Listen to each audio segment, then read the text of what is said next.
Sana iparating nyo sa may-ari ng Kuan Cafe na nagrereklamo ako kung bakit limited time offer lang itong burger na to. Ang sarap kaya lang hanggang October lang siya available, so itry nyo na hanggat meron pa nako. For today, nandito tayo sa Kuan Cafe, Makabebe Branch.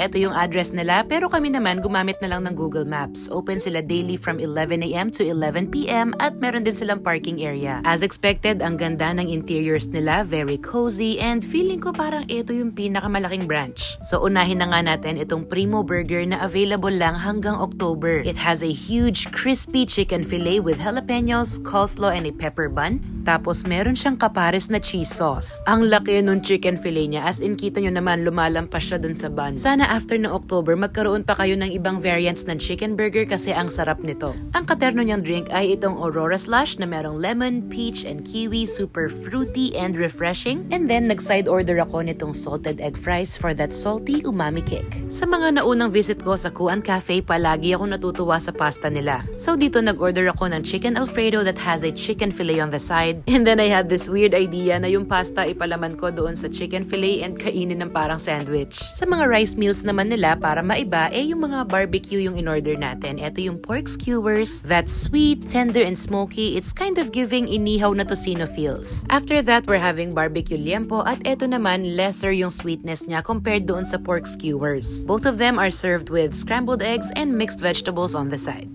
As usual, mag-order tayo ng kanilang Filipino-style square-shaped pizza, and this time we're having it in Hawaiian flavor. This is pretty straightforward naman. Pwede kang mag-add ng hot sauce if you like. And then sa drinks naman, yung kasama ko nag-order nitong Tim Tam and Cream. At sa lahat ng mahilig sa Biscoff, eto perfect yan para sa inyo. Meron tayong croissant with a lotus cookie on top, tapos meron talaga siyang filling. And then ipapares natin dito sa signature Makabebe drink that is coffee-based na meron ding Biscoff. So sa lahat ng taga Makabebe na naghahanap ng tatambayan na magandang cafe with good food and drinks, itry nyo na rin dito sa Kuan Cafe.